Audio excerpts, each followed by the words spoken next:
Iya, pemirsa, sudah ada rekan jurnalis TV di sana, Elisa Sinaga. Elisa, silakan dengan laporan Anda.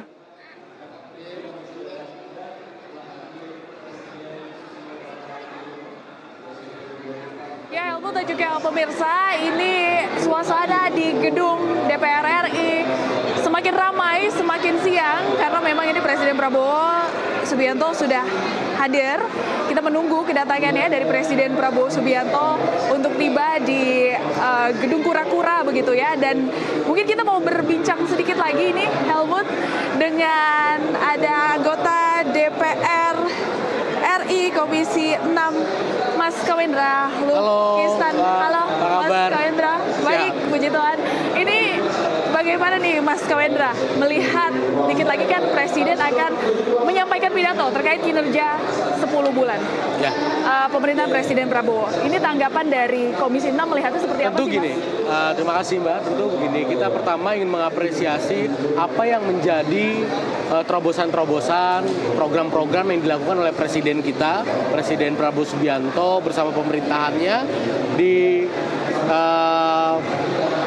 beberapa periode awal, tentu di tahapan awal periodenya ini dengan berbagai program quick wins-nya itu sudah langsung menyentuh kepada masyarakat secara langsung.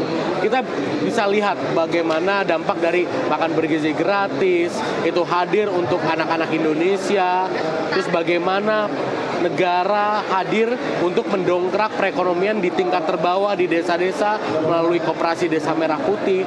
Lalu bagaimana kita juga melihat bahwa negara mencoret itu istilah ketika tidak punya uang, tidak mendapatkan pendidikan yang baik.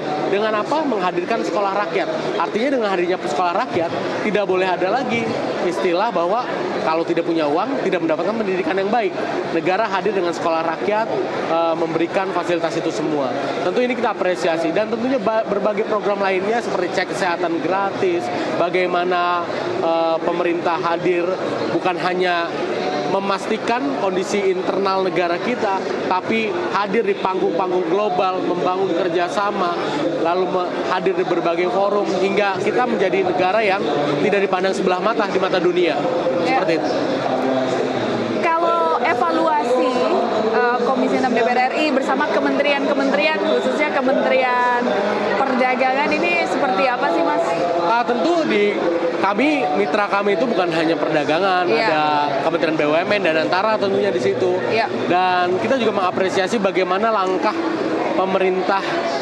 pemerintahan Presiden Prabowo ini melakukan negosiasi ketika kemarin ada perang dagang dengan negara-negara di luar sana, lalu akhirnya mendapatkan kesepakatan yang saya rasa ini menjadi trigger untuk mendorong masyarakat Indonesia melakukan banyak hal. Tentu bagaimana akses ke Eropa sekarang kita terbuka, ya kan? USEPA yang selama ini tidak selesai perjanjiannya, ya kan? Hampir 10 tahun kalau tidak salah. Pemerintahan Presiden Pak Prabowo baru berapa bulan menyelesaikan itu. Nah, artinya konkret. Gitu ini kalau disorot, kenapa Kementerian Perdagangan? Karena kan lagi diomongin soal beras ya, Mas. Kenapa ini beras naik terus? Ada pengawasan nggak dari Komisi 6? Ya, tentu kita sekarang begini, melihat juga kalau kita dari hulunya, dulu para petani di berbagai daerah, nggak usah jauh-jauh lah, di dapil saya di Jember Lumajang, itu untuk mendapatkan pupuk itu sulit, ya kan? Sekarang kata sulit itu sudah dicoret. Karena kenapa? Akses pupuk mudah sekali, dan tentunya tinggal nanti pemerintah memastikan bahwa harganya bisa jauh lebih stabil dan bisa memberikan bukan hanya masyarakat yang untung, tapi pedagang untung, petaninya juga untung, seperti itu. Oke, kita beralih ke BUMN kali ya, Mas. Nah, ini kalau pengawasan dari Komisi 6 DPR RI terhadap di mana Presiden, memang ini salah satu visi dari Presiden, ini pembentukan Danantara, yang mana ini sudah berjalan kan, Mas ya. Ini pengawasan Komisi 6 terhadap BUMN pasca terbentuknya Danantara seperti apa, Mas? Tentu kita semakin mengawasi. Kenapa? Karena kalau bicara yang paling pasang badan untuk Danantara dan BUMN itu Komisi 6. Karena Undang-Undang Nomor 1 Tahun 2025 lahirnya adalah di komisi kami, digedoknya di kami. Nah, Bahkan kami kemarin mempertahankannya di MK seperti apa ketika ada yang menggugat. Dan kenapa? Karena ini adalah visi besar negara, visi besar Presiden Prabowo untuk perusahaan-perusahaan plat merah supaya jauh lebih optimal memberikan kontribusinya terhadap negara. Dengan hadirnya Danantara, sekarang sudah menjadi satu holding. Iya. Oke, tidak silo-silo lagi.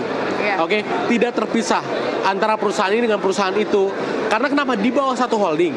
Oke, semua penentu kebijakannya adalah di Danantara.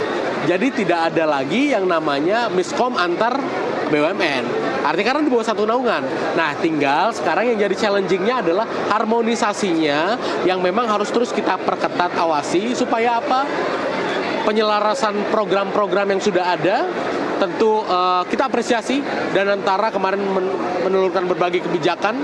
Bagaimana COO Danantara, Pak Doni Oskaria mengatakan bahwa kedepannya tidak boleh ada lagi yang namanya direktur BUMN itu main golf di hari kerja atau istri direktur BUMN di Danantara itu yang terlibat di perusahaan. Artinya ini menjadi salah satu langkah-langkah yang dilakukan penyesuaian budaya baru di Danantara di perusahaan plat merah ke depannya seperti apa. Nah ini kan memang kalau misalnya kita berbicara terkait BUMN ya Mas, kemarin kan sempat heboh terkait pengunduran diri dari Dirut Agrinas karena memang tata kelola dari Danantara yang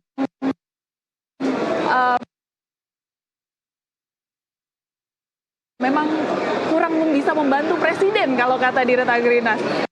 Komisi 6 mengawasi itu nggak Mas? Begini, kemarin ada salah satu dirut di BUMN dan Danantara ini yang mengundurkan diri.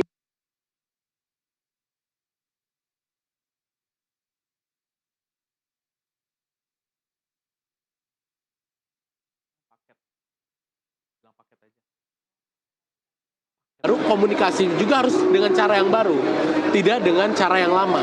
Artinya apa? Dengan pemerintahan Pak Prabowo dengan hadirnya Danantara visinya jelas ke depan, bukan hanya silo-silo tadi, sebagian-sebagian.